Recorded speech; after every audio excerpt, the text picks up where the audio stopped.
नमस्कार. बातमी आहे उल्हासनगर येथून. उल्हासनगर आशालेपाडा येथे छत्रपती शिवाजी महाराजांची जयंती मोठ्या उत्साहात साजरी करण्यात आली. कल्याण प्रतिनिधी प्रदीप जाधव. आशालेपाडा परिसरात शिवजयंतीनिमित्त विविध कार्यक्रमांचे आयोजन करण्यात आले होते.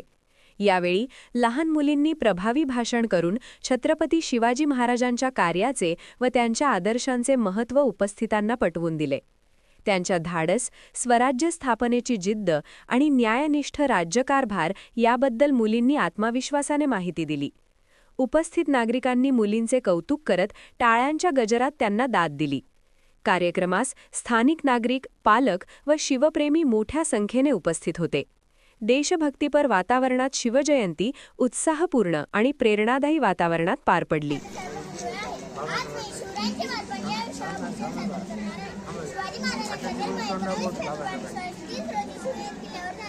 त्यांचे बालपणीचे नाव शोभा होते.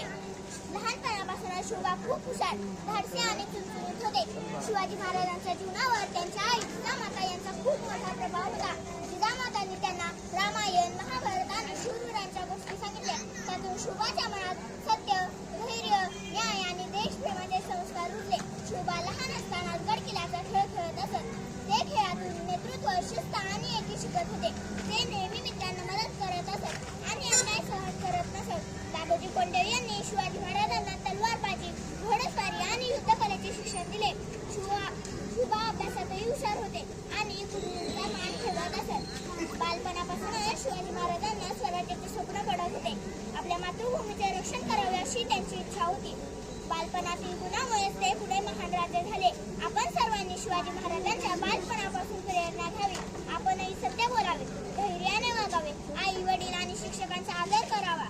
छत्रपती शिवाजी महाराजांच्या बालपणातच त्यांच्या नेतृत्व गुणांची आणि स्वराज्य विचारांची बीज रोवली गेली होती.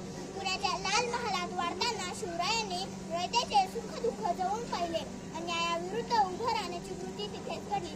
बालमित्रांसोबत तानाजी, बाजीप्रभू इत्यादी खेळ खेळत गडकोट डोंगरदऱ्या याचा अभ्यास झाला. पुढील मोहिमासाठी हे अनुभव अमूल्य ठरले. एखाद्या शेतकऱ्यावर झालेला अन्याय पाहून शिवरायांनी थेट विरोध केला. प्रजेसाठी उभं राहण्याची वृत्ती लहानपणी दिसून आली. रायरेश्वर येथे घेतलेली स्वराज्याची शपथ ही बालवयातील स्वप्नांची ठाम घोषणा होती. शेवटी जाता जाता मला म्हणावेसे वाटते की भवानी मातेचा लेख तो मराठ्यांचा राजा होता. भवानी मातेचा लेख तो मराठ्यांचा राजा होता. मुला नाही कोणासमोर मुलांचा तो बाप होता. मुला नाही कोणासमोर मुलांचा तो बाप होता. अंधार पार झाला आता दिवा पाहिजे. अंधार पार झाला आता दिवा पाहिजे. महाराष्ट्राला पुन्हा एकदा जिजाऊच्या शिवा पाहिजे. महाराष्ट्राला पुन्हा एकदा जिजाऊच्या शिवा पाहिजे. जय भवानी, जय शिवाजी, जय भवानी, जय शिवाजी.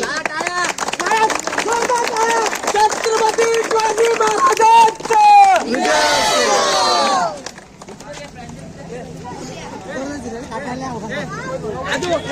आपण पाहता आवाज वंचित बहुजनांचा.